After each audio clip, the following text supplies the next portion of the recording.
All right, let's dive right in. Hypertension, chronic high blood pressure, is one of those conditions that just creeps up on people. It's alarming. Globally, over 31% of adults had it back in 2010. And guess what? It's only increasing. But here's the kicker. More than 3.4 million Australians have no idea they're living with it. No idea. That's correct, and it's why regular monitoring is so crucial.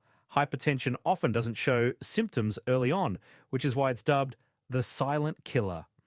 For context, hypertension affects middle-aged and older individuals disproportionately, but it also increases with age. For men, the prevalence is higher until about age 64, while women's numbers spike afterward. It's not selective in the people it impacts. Exactly. Now, here's where it gets interesting. Primary versus secondary hypertension. Primary accounts for about 90% of cases. So, basically, most people, but the cause remains unclear. Multiple systems, like hormonal and vascular systems, all play a role. Then, secondary hypertension. Think chronic kidney disease, sleep apnea, even certain medications triggering it. Yes, and primary hypertension really illustrates how interconnected our body systems are. For example, the overactivity of the sympathetic nervous system increases heart rate and vascular constriction. Sodium retention due to kidney function or hormonal imbalances activating the renin-angiotensin-aldosterone system can also drive it. Secondary hypertension often provides clearer causes like renovascular disease or endocrine disorders, a reminder of how multifaceted these conditions are. Oh, absolutely.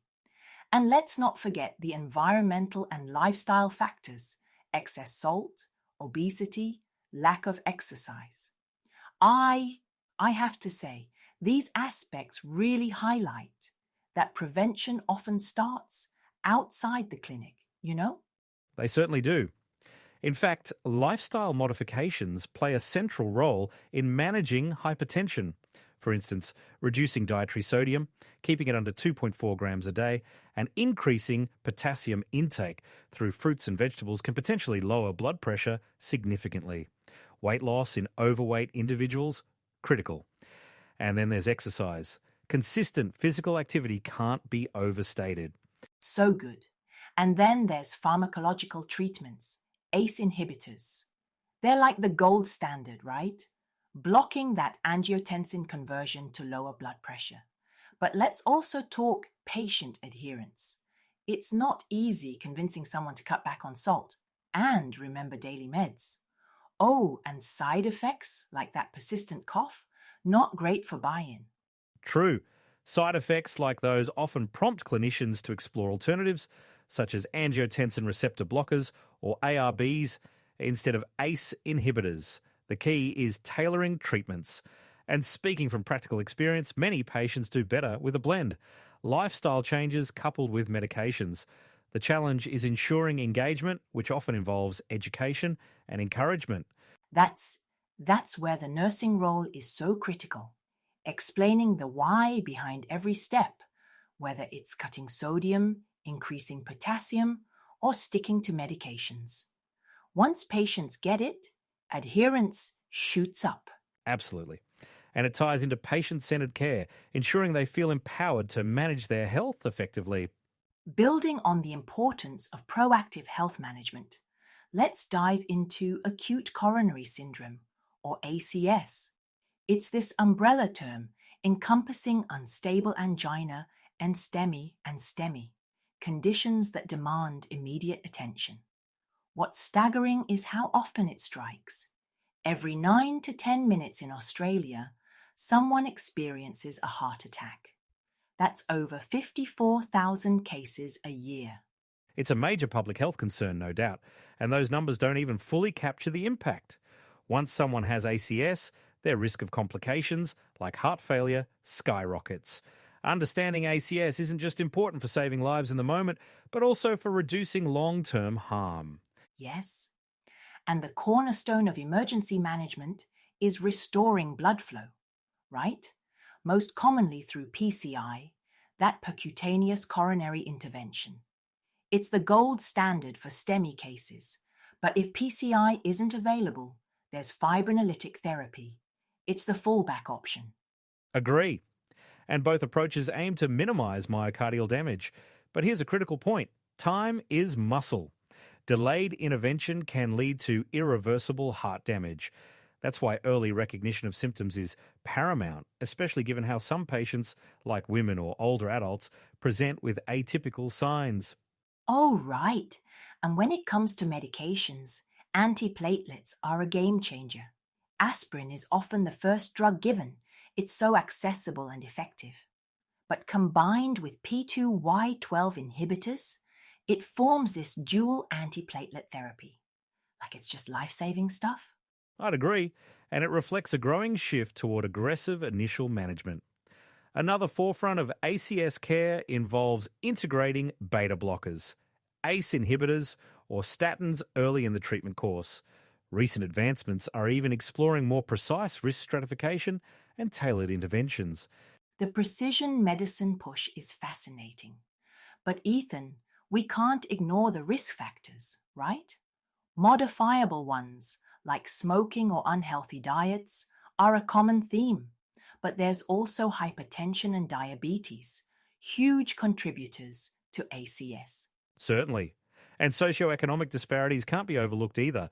Limited healthcare access or lower education levels often mean delayed care or fewer preventative measures being adopted. Addressing these gaps could significantly curb ACS incidence and improve outcomes statewide. Right? And that brings us full circle to nursing education. If nurses know what patients face, both medically and socially, they can address barriers head on, whether by recommending lifestyle tweaks or reinforcing the importance of routine checkups and medications. Building on the critical role of nursing education in patient care, let's shift our focus to pharmacotherapeutics. Cardiovascular medications are kinda the backbone of treatment. Whether it's preventing heart attacks, managing high blood pressure, or avoiding heart failure complications, they cover so much ground. True. And understanding these medications isn't just about knowing what they do. It's also about grasping when to use them, how to manage their side effects, and tailoring therapy for individual patients. Let's start with a key group: beta blockers. Ah, beta blockers. I mean, they're like multitaskers, right? They lower heart rate and blood pressure, reduce cardiac workload, and even help prevent heart failure progression. But wait, there's more. Post heart attack. They're lifesavers, literally. Exactly. And then there are statins, which most people associate with cholesterol control, but they go beyond that. Statins stabilize atherosclerotic plaques and reduce inflammation, which lowers the risk of another cardiovascular event significantly. Yes, but people often worry about side effects. I think we need to highlight that too, like muscle pain with statins or fatigue from beta blockers. Balancing the benefits with potential drawbacks is where clinicians really need to shine. Absolutely. Education is key. Speaking of balancing, let's touch on diuretics. They're simple, yet effective for addressing fluid overload in heart failure or lowering blood pressure quickly. But we can't forget regular monitoring for electrolytes like potassium. Oh, and let's not skip those updated guidelines, targeting systolic pressure under 130 mmHg chains in most cases. That's huge, but not always achievable. The Alara principle makes so much sense, keeping levels as low as reasonably achievable for frail or older adults. Yes, particularly when side effects like dizziness or orthostatic hypertension become concerns. Guidelines are a starting point, but patient centered care means individualizing decisions based on their life circumstances. It's a perfect segue into a broader discussion: how socioeconomic factors impact care. You know, limited healthcare access means some patients can't even afford the medications we've been raving about, much less see a cardiologist regularly. Nurses absolutely need to be aware of these barriers. They do. Because addressing healthcare disparities Through patient advocacy or connecting individuals to resources can make a massive difference in outcomes. And it's a reminder that treatment isn't just pharmacological, it's holistic. Exactly, Ethan. Holistic care means telling your patient why quitting smoking or reducing salt matters, or guiding community efforts like education campaigns. Nurses have so much influence beyond prescribing meds or taking vitals. And on that note, I think we've covered the essentials today. From understanding hypertension and acute coronary syndrome to the pharmacological powerhouses of cardiovascular care, it's been a comprehensive journey. Totally. And I hope everyone listening not only feels informed, but also inspired to take this knowledge into practice. Because when nurses feel empowered, patients benefit. Couldn't agree more. And with that, thank you all for joining us. Stay curious, stay informed, and remember, every small step to improve cardiovascular health matters. Take care, everyone.